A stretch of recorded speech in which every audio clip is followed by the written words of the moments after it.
विभव के अलावा केजरीवाल को भी आरोपी बना सकती है, क्योंकि ये पूरी घटना केजरीवाल के आवास पर ही हुई है। सीएम आवास पर किसी महिला की पिटाई कैसे हो सकती है? क्या ये पूरी घटना अरविंद केजरीवाल के सामने खड़ी हुई? क्या अरविंद केजरीवाल ने इस घटना को ग्रीन सिग्नल दिया? ऐसे कई सवाल हैं जिन पर केजरीवाल चुप है, लेकिन उन्हें अपनी चुप्पी तोड़नी होगी। जिस तरह से सीएम ऑफिस में जो महिलाओं के हक की बात करते हैं, उन्हीं महिला के बारे में इस तरह से हुआ, क्या कहें? देखिए, जो महिलाओं को मारपीट करते हैं वो तो उनके साथ घूमते हैं, तो उनसे पूछिए सवाल। जी। दिल्ली महिला आयोग की अध्यक्ष से मारपीट पर सिर्फ केजरीवाल ही नहीं बल्कि पूरा इंडी गठबंधन चुप है। महिला सुरक्षा पर सवाल उठाने वाले इंडी के किसी नेता ने न तो केजरीवाल से जवाब मांगा और न ही स्वाति के समर्थन में आवाज उठाई। भारतीय जनता पार्टी और उसके नेता तो इस इंतजार में रहते हैं कि उनको मौका मिले और विपक्ष को बदनाम करें। जितना बुरी कल्चर है, भाषा है, एटीट्यूड है, वो लोग को सपोर्ट करता है। इसीलिए कोई नया कोई मैटर नहीं है जो बुरे फोर्स को, बैड फोर्स को भाजपा सपोर्ट कर रहा है। अरविंद केजरीवाल खुद शराब घोटाले में जमानत पर है। ऐसे में अगर दिल्ली पुलिस ने उन्हें आरोपी बनाया तो उनकी मुश्किलें और बढ़ सकती है। Bureau report, Republic Bharat.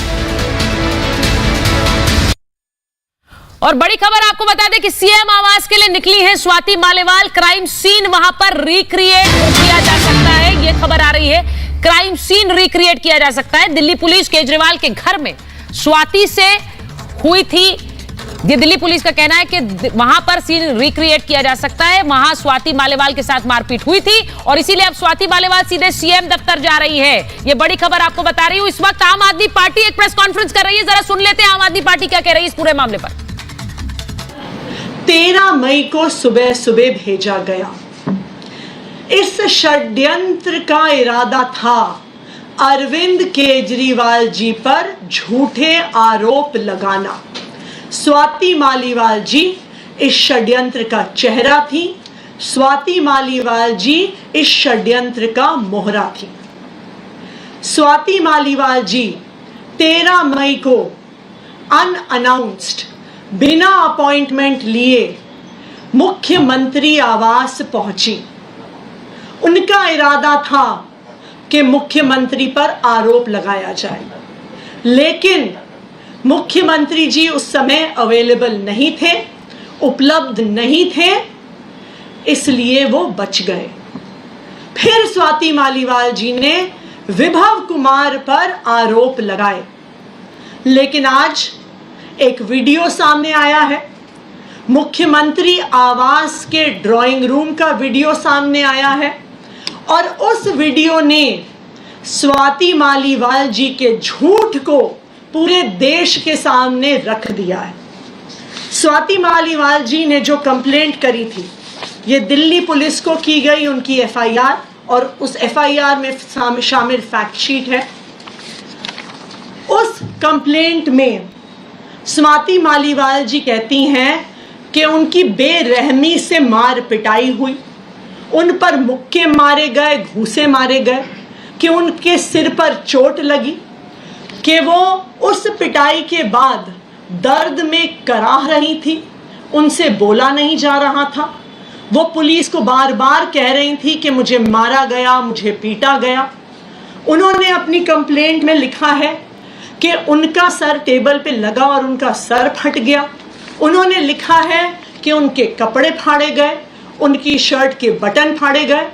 ये सब कुछ स्वाति मालीवाल जी ने अपने आरोपों में कहा है, लेकिन जो आज वीडियो सामने आया है वो बिल्कुल इसके विपरीत सच्चाई दिखाता है। स्वाति मालीवाल जी उस ड्राइंग रूम में बहुत आराम से बैठी हुई हैं।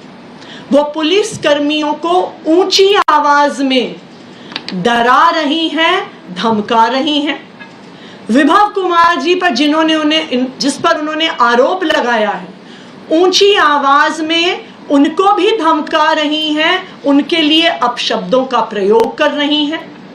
उनके कपड़े फटे हुए नहीं हैं, किसी भी प्रकार से उनके सर पर चोट नहीं दिख रही है। सिर्फ एक चीज दिख रही है कि वो पुलिस को धमका रही हैं, वो विभव कुमार जी को धमका रही हैं, ऊंची आवाज में धमका रही हैं, और कहीं पर भी वो इस बात का जिक्र तक नहीं करती कि किसी ने उनको छुआ है या किसी ने उन पर हमला किया। तो आज के इस वीडियो ने साफ साफ देश के सामने रख दिया है कि स्वाति मालीवाल जी द्वारा लगाए गए ये सारे आरोप बिल्कुल निराधार हैं, बिल्कुल झूठे हैं। विभव कुमार जी ने आज दिल्ली पुलिस के पास स्वाति मालीवाल जी के खिलाफ अपनी कंप्लेंट दर्ज की है और उस कंप्लेंट में उन्होंने 13 मई को हुए सीक्वेंस ऑफ इवेंट्स को बहुत स्पष्ट तौर से रखा है। 13 मई की सुबह स्वाति मालीवाल जी बिना किसी अपॉइंटमेंट के सीएम आवास पहुंचे। जब उन्हें सिक्योरिटी द्वारा गेट पर पूछा गया, उनकी आइडेंटिटी पूछी गई, वो किस लिए आई हैं पूछा गया, तो उन्होंने बताया कि मेरा मुख्यमंत्री जी के साथ अपॉइंटमेंट है। जब सिक्योरिटी गार्ड्स ने ऑफिस में क्रॉस चेक किया तो उन्हें पता चला कि कोई अपॉइंटमेंट नहीं है और स्वाति मालीवाल जी को गेट पर रोका गया। लेकिन वहां पर भी उन्होंने पुलिस वालों को धमकाया, कहा कि मैं राज्यसभा की सांसद हूं, मुझे रोकोगे तो मेरे पास पावर है तुम्हारी नौकरी ले लेने की।